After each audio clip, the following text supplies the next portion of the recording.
دوسری بات علماء نے لکھی، ماں باپ فوت ہو جائیں ان کے رشتہ داروں سے اچھا سلوک کیا جائے۔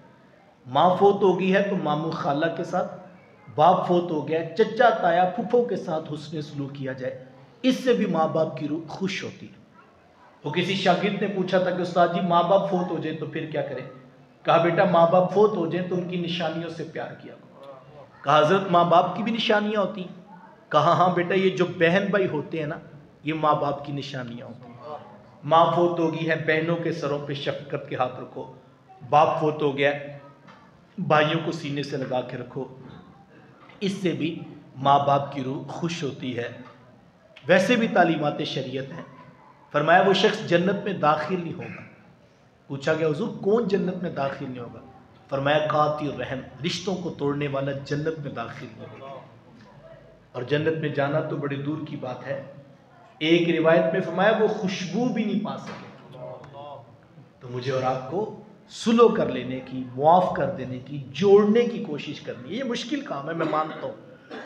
کینہ، حسد، بغض، حقد، کیا کچھ ہے جو خاندانوں میں اس وقت چل رہا ہے، تو مشکل کام ہے خاندان کے ساتھ چلنا، بھائیوں کے ساتھ نبھانا، بہنوں کے ساتھ رشتوں میں۔ بعض کا ایسی ایسی چیزیں سامنے آتی ہیں کہ بندہ خود پریشان ہو سکتا ہے جو تک کہ میں کیسے چلوں۔ لیکن یہ رستہ جنت کا رستہ ہے، یہ مشکل ہوگا، کٹھن ہوگا، لیکن ہمیں پھر بھی بہنوں کے ساتھ، بھائیوں کے ساتھ اچھے اخلاق کی تعلیم دی گئی ہے۔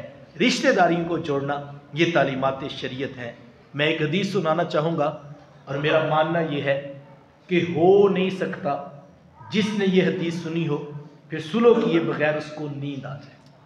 اتنی بڑی بشارت ہے اس ایک حدیث میں، اور میں کہتا ہوں اس ایک حدیث پہ سارے جھگڑے ختم کیے جا سکتے ہیں۔ حدیث کو دل کے کانوں سے سنیے گا۔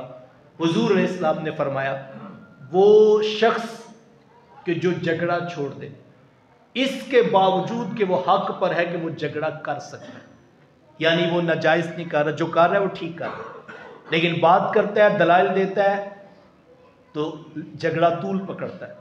میرے حضور فرماتے ہیں کوئی حق پر ہونے کے باوجود جھگڑا چھوڑ دے، میرے حضور فرماتے ہیں وہ جھگڑا چھوڑے، ہم اسے جنت میں محل کی ضمانت دیتے ہیں۔ اس کا محل ہمارے ذمہ ہے، کس کا؟ جو حق پر ہونے کے باوجود جھگڑا چھوڑ۔ تعلیمات تو یہ تھی تم حق پر ہو پھر بھی لڑائی چھوڑ دو، لیکن ہم حق پر نہیں ہوتے، ہم پھر بھی اختلاف کرتے ہیں اور جھگڑے کو طول دیتے ہیں۔ سلو کر لینے کا، معاف کر دینے کا رویہ اختیار کیجئے۔ اس دنیا سے کوئی کچھ نہیں لے کر گیا، ہم خالی ہاتھ آئے تھے، ہم نے خالی ہاتھ ہی جانا ہے۔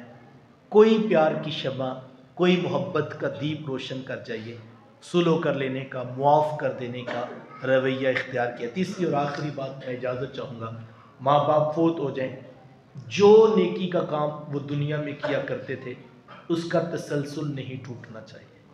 کسی غریب کی مدد، کسی یتیم کی فیس، کسی بیوہ کے گھر میں راشن، کسی مسجد، مدرسہ یا ہاسپٹل میں فنڈ بھیجتے تھے تو یہ نہیں وہ اگلے دن آئیں تو ہم کہیں وہ تو آج ہی سب کرتے تھے، اب کل سے آپ نہ آئیے گا، ایسے نہیں ہونا چاہیے۔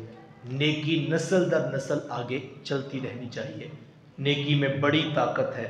حضور علیہ السلام نے فرمایا کہ اگر تم راہ خدا میں ایک خشک کھجور صدقہ کر سکو، تمہارے پاس تازہ کھجور نہیں ہے، ایک کھجور ہے اور وہ بھی خشک ہو چکی ہے، فرمایا اگر تم اتنا صدقہ بھی کر دو، فرمایا اس کی رحمتوں سے بعید نہیں، وہ اس کھجور کا صدقہ تمہیں جہنم کی آگ سے آزاد کر دے گا۔ نیکی کو چھوٹا نہ سمجھا جائے۔ ہمارے ہاں بعض اوقات ایسا ہوتا ہے، ہم بہت سے لوگ یہ خیال کرتے ہیں کہ بس میں امیر ہوں گا، کاروبار بڑھے گا، پھر میں بہت بڑی نیکی کیا کروں گا۔ اچھی بات ہے، اچھی نیت ہے، اللہ توفیق دے، لیکن یہ کس کو پتہ ہے اس وقت تک زندگی نصیب ہوگی۔ نیکی تو ہمارے سامنے ہوتی بعض اوقات۔ اللہ کے نبی صلی اللہ علیہ وآلہ وسلم نے فرمایا راہ سے گزرتے ہوئے کوئی تکلیف دہ چیز ہٹا دو، اللہ کے یہ بھی صدقہ لکھا جاتا ہے۔ غریب سے صحابہ نے تو مسئلہ ہی حل کروا لیا۔ عرض کی حضور ہم تو غریب ہیں، امیر صحابہ اتنا مال خرچ کرتے ہیں، اتنے درہم اتنے دینار خرچ کرتے ہیں، اتنی نیکیاں کما لیتے ہیں، ہمارے پاس تو اتنے درہم و دینار نہیں ہیں۔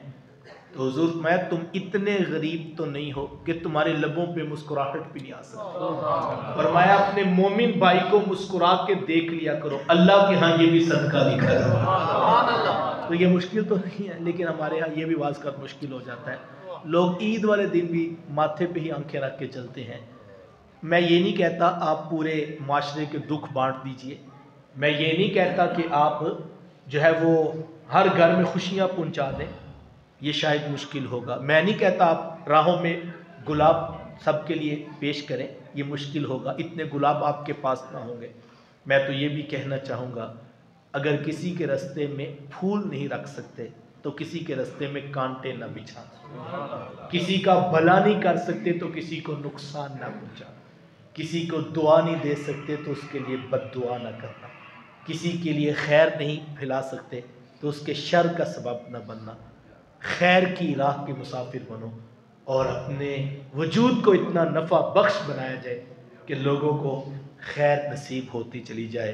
یہ 3 باتیں علماء نے لکھی۔ پہلی بات کثرت سے ماں باپ کے لیے بخشش کی دعا، اور اس کا بہترین طریقہ نماز پنجگانہ ہے۔ دوسری بات ان کے رشتہ داروں سے اچھا سلوک کیا جائے، خاندان کو رشتہ داریوں کو جوڑا جائے، اور تیسری بات کہ معاف کر دینے کا، صلح کر لینے کا مزاج اور رویہ اختیار کیا جائے۔ اللہ کی بارگاہ میں دعا گو ہوں اللہ مجھے آپ کو توفیقات عمل نصیب فرمائے۔ وآخر دعوانا ان الحمدللہ رب العالمین۔ آمین۔ اللہم صلی علی سیدنا و مولانا محمد وبارک وسلم۔ میرے مالک اٹھے ہاتھ پھیلی جولیاں رحمتوں سے بھر دیں، مقدر کی خزائیں دور فرما، بخت کی بہاریں نصیب فرما، جو کہا جو سنا یہ محض کانوں تک نہ رہے، ہماری روحوں میں اتار دینا۔ یا اللہ اس مسجد کو پیار، امن، محبت کا مرکز بنانا، پہلی اینٹ سے لے کر آج تک جتنے لوگ اس کار خیر میں شریک سفر ہیں سب کو جزائے جزیل عطا فرمانا۔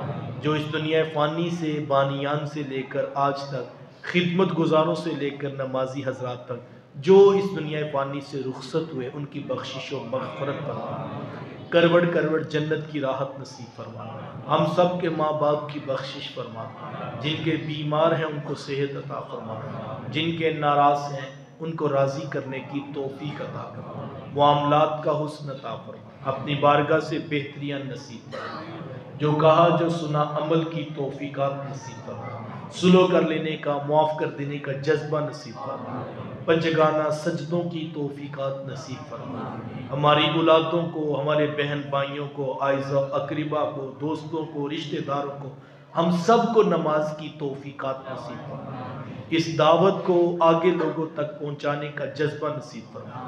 رب ارحمہما کما ربیانی صغیرا، یا اللہ ہمارے دوستوں نے پریشانیوں کا اظہار کیا، یا اللہ ان کے لیے آسانیاں نصیب فرما، یا اللہ رزق کی فراوانیاں عطا فرما، تو ہی سب کا رازق ہے، تو ہی خالق ہے، تو ہی مالک ہے، یا اللہ ہم سب کے گھروں میں خوشحالیاں نصیب فرما، ملک پاکستان کو معیشت کا جمال رحمت نصیب فرما، اس ملک سے کھلواڑ کرنے والے خائن و بدکار لوگ، محکمہ جات میں بیٹھے ہوئے سانپ جو ملک کو جو ہے وہ توڑنے کے لیے پھنکار رہے ہیں، یا اللہ اگر ان کے حصے میں ہدایت نہیں، یا اللہ ان کو نیست و نابود کرنا، اور یا اللہ ملک کو سالمیت عطا کرنا، معیشت کا جمال رحمت نصیب فرما، جو مخلص دیانتدار لوگ محکمہ جات میں کام کر رہے ہیں ان کو طاقت عطا فرما، صحیح فیصلوں کی توفیقات نصیب فرما، صلی اللہ تعالی علی حبیبہ محمد وآلہ وآصحابہ اجمعین۔